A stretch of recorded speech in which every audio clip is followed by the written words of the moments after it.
Hey guys, what's up? This is going to be so weird to film because so far, this will be the first video that I actually filmed without Sasha. This is just because I did come back from Ireland. I was doing the whole journey alone for 2 weeks. So it's fair that I talk about my journey on my own. This episode I think will be shorter than what our episodes usually tend to be, just because her and I end up talking a lot of shit.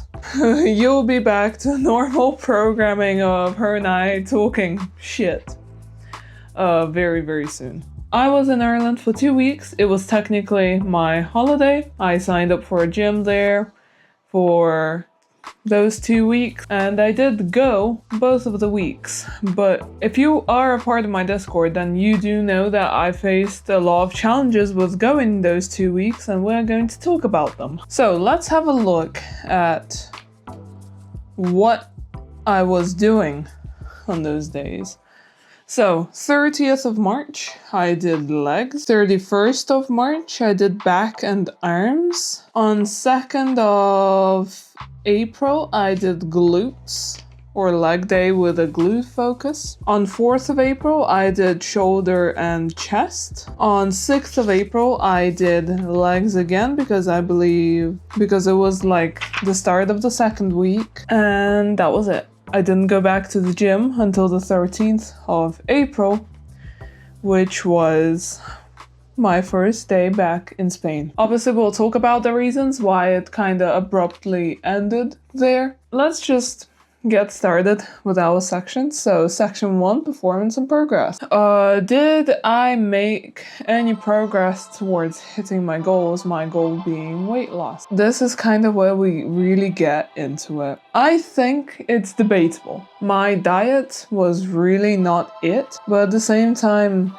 doesn't matter. I was on holiday. How many of us actually eat well on holiday? But did I do my best to go to the gym and just get a workout in? Yes, I did my best when it comes to that. So I guess you can't say that weight loss is my only goal, because I don't think it actually is. Because I do definitely want to get stronger. I want to build a better body for myself. I want to be a muscle mommy, if you know what I mean. So I guess I work towards the goal of building some more muscle.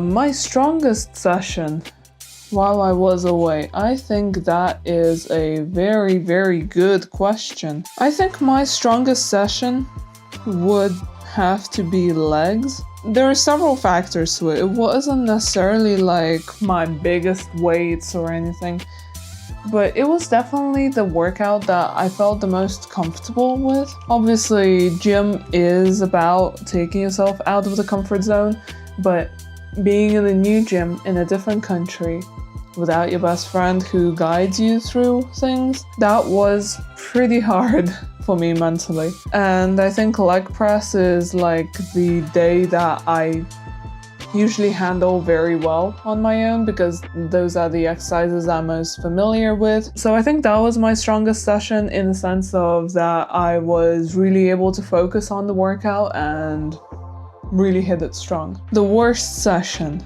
This is going to be an interesting answer, because I think this is the first time in this series that I'm able to say that I didn't have a bad session so far. I had a weaker session, which was definitely my glutes session.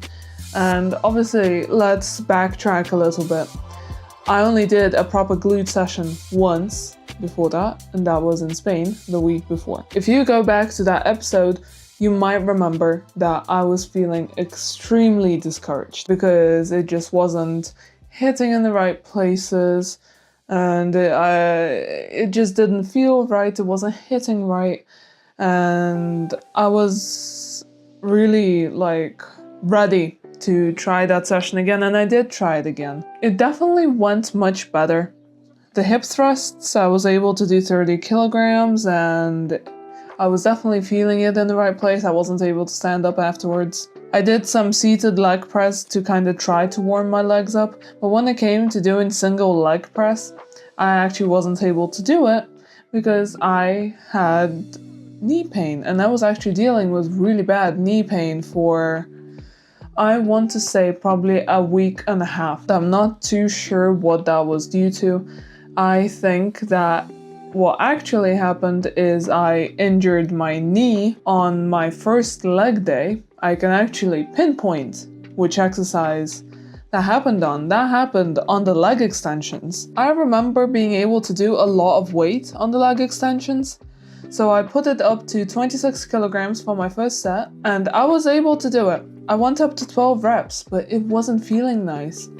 And I don't know where I've gone wrong, because it was easy for my quads to do that exercise, but my knees were killing me. It just didn't hit right. It just wasn't it, and after that my legs were hurting, and I feel like the minute that one of the knees would feel better, I would start compensating with the other knee, so the other knee would start to hurt. It was a shit show. But point is, couldn't do single leg press, and the RDLs weren't feeling so strong on that day, but it was because of my grip. So I wouldn't say it was a bad day, because I definitely did everything that I wanted to do. If I had to pick my weakest or worst session, that would be it. Overall energy and performance. Okay, this is where we get into it. This is the first and probably the only time I will ever be doing a video talking about both of the weeks. And that's just because of what ended up happening during those 2 weeks. And the energy overall was about a 3.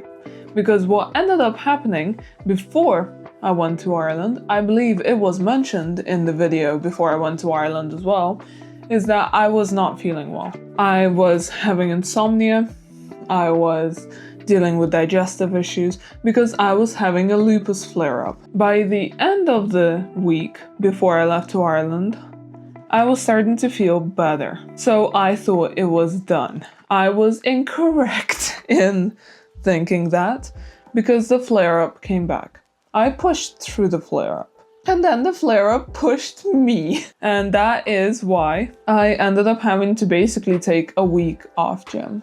After the 6th of April, no one saw me in the gym until I came back to Spain. I'm going to be honest, it sucks, because it really hits my confidence when it comes down to it. Sometimes you have to really consider whether it's worth it. And for me, going on the days where I could barely get out of bed was not worth it, because that did also heavily affect my nutrition. I wasn't really able to keep food down. Anything that I did eat kind of didn't stay in my system for very long. So what I needed was a lot of rest. Did I learn my lesson of taking it easier when I'm having a flare-up? I think I have. But at the same time, I think it will be valuable for me to learn that I can still go to the gym when I'm having a flare-up. I just need to heavily modify what I do at the gym on those days. I haven't exactly learned what I'm supposed to be doing at the gym when I'm having a flare-up. I don't think that was the last flare-up I'll have in my life, far from it. So I guess that gives me a lot of time to learn. Performance-wise, I'd say I was actually pretty high up. I think I would say an 8. I was definitely giving it my all. I was doing cardio after every gym session. I think on the first day I did 20 minutes of walking on the treadmill. All the other days I did 30 minutes of walking on the treadmill. I hit that goal. That was something I really wanted to do, and I'm really glad that I did it. I'm really proud of myself. Moving on to section 2, consistency and discipline. Sessions completed versus planned. I wasn't really planning my sessions. I was just going off of the splits that Sasha and I have done together. I was actually basically reusing the template and just changing how much weight I was doing and how many reps I was doing. But the set number stayed the same, the exercises stayed the same. The plan has been completed. Were there any days that almost made me quit? Does taking time off the gym because I'm having a flare-up count as a quit thing? I don't think it does. But other than that, I don't think there were any days where I was like, oh man, I'm about to quit. There was a day that almost made me go home, and that was my last day before my flare-up took over. And it was a leg day, and I don't remember what happened. I think I went on a weekend because my boyfriend was at work on a weekend. I think, I'm not too sure. Or some kind of public holiday. I really don't remember. I think it may have been like the Easter weekend. The gym was so full. And I was just walking around trying to get a machine for my fucking leg curls and leg extensions and RDLs. It was so busy. I almost said fuck it, went and done cardio and went home. Did I have consistent routines? Yes, I had very consistent routines of warming up, doing my workout, doing cardio at the end, and getting the fuck out. I was very consistent with my warm-up and my cardio, and I'm very happy about it. Section 3, nutrition and recovery. Did I eat in line with goals? Absolutely fucking not. Listen, eating healthy is an effort. What my living situation was when I was visiting my boyfriend is that we have a tiny kitchen. Have you ever been to a hotel and they have one of those mini fridges with the drinks? That's basically what our fridge is. It's hard to buy food, it's hard to cook. They were in the middle of like packing up for a move. When it came down to like cooking utensils, there was basically nothing there. So you know what, it's okay. I accept that I did not eat well at all, but maybe that was needed. I needed those couple weeks to kind of decompress from the healthy eating. Sleep and recovery. How was my sleep and recovery? My sleep and recovery was honestly not great. Especially in the second week. The first week, I was sleeping off all the insomnia that I had. I was a sleepy bitch. Don't get me wrong, I was a very sleepy bitch in the second week as well. But I just wasn't sleeping well.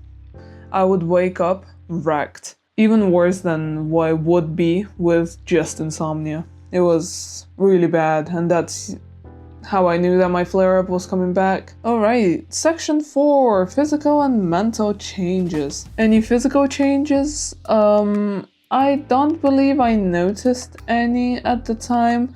Obviously, on any arm day, like, you could really see the pump, and like my boyfriend said that I definitely have a bit more of a waist. I'll take that as a win. Feelings compared to last week. I don't think I can really compare my feelings because it's a very different environment. I was feeling more at peace, but that always happens when I'm with my boyfriend just because he's like my anchor. I do have mental health issues. That is something I want to talk about at length on this channel. I just haven't really gotten the chance to. It will probably be a separate video of its own, talking about my struggles with borderline personality disorder. I don't give my boyfriend enough credit because he is really my anchor when it comes down to my mental health issues, because he is the reason that I am as mentally stable as I am. Although, like, I'm not the most mentally stable person, but anyway. Motivation from 1 to 10. The motivation was there. I would give it maybe an 8. I was motivated enough that I was feeling sad about not being able to go to the gym, but it was about picking my long-term wellness. Just because I knew that if I didn't rest, I would probably not be able to take my flight home because I would probably have to go to the hospital. Confidence and mood changes. Okay, this is an interesting one because it's not that I lost confidence in myself, but my confidence to film was not there. It is much easier to film your friend when you guys are working out, but setting the phone down, like maybe like leaning on your bottle or something, and kind of doing the workout while you film yourself feels much, much worse. It feels embarrassing for some reason. Even though I see people like bring a small tripod little thing and film themselves, and I'm like, oh shit, that's dope. I wish I knew what their Instagram username or like TikTok username was so I could actually see what they do. But when it comes to me, I think it's embarrassing. So that is definitely something that I should work on so that maybe you guys can actually get videos of my workouts in the future, because I would love to have Sasha as a permanent fixture of this series, but unfortunately, we have to face the fact. Sasha is going away to university for a master's program, and I'm moving to Ireland. She will not be a permanent fixture on here. We'll be lucky to get through to the end of June together. I can't really promise that it will even be to the end of June. I'm not too sure when she's leaving, and I'm not too sure when I'm moving away. I just know that both of us are leaving around like end of June, start of July. At least I am anyway. So I really have to get confident about filming myself in the gym. Section 5, lessons and insights. What we learned, or what I learned in this case. And I think I learned the importance of listening to your body. In the previous episode, I actually remember what my answer was to this, and it was that if it hurts, don't push yourself. Like if it's joint pain or something and it just doesn't feel like the right exercise, don't do it. And I think I want to expand on that a little bit in the sense of saying that you should really listen to your body, and if your body is saying that you need to stop, especially if you are chronically ill like I am, then maybe you should stop. I think that if I actually took both weeks off from the gym and didn't go to the gym at all, I would have recovered from my flare-up quicker and in a more timely manner, instead of kind of going like this into a worse and worse flare-up for like 3 weeks. What I do differently. I would definitely go back in time and try to lose the sense of embarrassment and just film myself, because that is why you're not really getting any footage here, and that's because I literally filmed like 3 videos and I'm not looping those 3 videos. Any mistakes I committed. On the first leg day, pushing through the pain in my knees on the leg extensions, because that pain followed me for several days. I can understand joint pain at the gym, like, okay, fine. But my boyfriend had to help me get out of bed. There were times when I couldn't get out of bed without his help. There were times he had to bring me like a little stool for me to climb over from the bed onto the stool, and then for him to pull me up. And I think that's when it's just a little too far. That was a massive mistake that I made, but I'm also not entirely sure that it was just the leg extensions that did it. And I'm not too sure what else could have happened for that to happen, because I do leg extensions in Spain and I haven't had that happen to me. So I think it may have been a part of the flare-up, but that just kind of goes back to the whole issue of if you feel like your body is telling you to stop, maybe if you're chronically ill, you should stop. You should take it easy. Tips. Oh, this is a hard one. Obviously, this wasn't intentional. If you are going to the gym with a friend, maybe sometimes make sure that you go without the friend. Just so you can build up that little bit of confidence of going on your own. If you're filming, like filming on your own, figuring out the form on your own, just to gain that little bit of independence, because I feel like it definitely took me a little bit to get that confidence of, okay, let's look in the mirror. How's my form looking? Am I looking okay? Yeah, that looks good. Okay, let's go. Obviously with the filming, that never came. So I'm not too sure what I'm gonna do about that, but it is what it is. It's a tip. Don't do as I do as I say. Okay, section number 6. We're getting to the end of it now, and the video is not even that long. The fun section. Funniest moment. There was a bit of a situation with a guy at the gym. It was on that last day of the gym that I mentioned, where it was like a leg day. So I was doing leg extensions because I got the machine, and the minute I got off the leg extensions, a guy sat on it. And I went off to look for a leg curl machine. I couldn't find one. And when I finally found the leg curl machine, it was right next to that guy. I'm sitting there doing my leg curls. He stands up, because obviously he started the leg extensions before I started the leg curls. He's just standing there. And I'm like, God damn it. We're doing the same fucking workout in the same fucking order. And when I finally got off the leg curl machine and like gave it to him, I'm like, all yours, my sir. Like, fucking hell, I felt so bad. Embarrassing moment. I don't think there were any embarrassing moments per se. Yay, my first week without an embarrassing moment. So I can't really do the section 7 about the next week. It's already been a week. That week already got completed and we actually already filmed the summary for that week. We filmed the summary for the week yesterday, but this is the video that's gonna come out first. Listen, I just didn't have time to film this. I'm finally starting to get back into the groove, but my first week back from Spain was actually horrendous. It was horrendously busy. It's still busy, but at least now I kinda have the time to film. So here we are. These 2 weeks were definitely very useful to learn about where my limits are when it comes to a flare-up.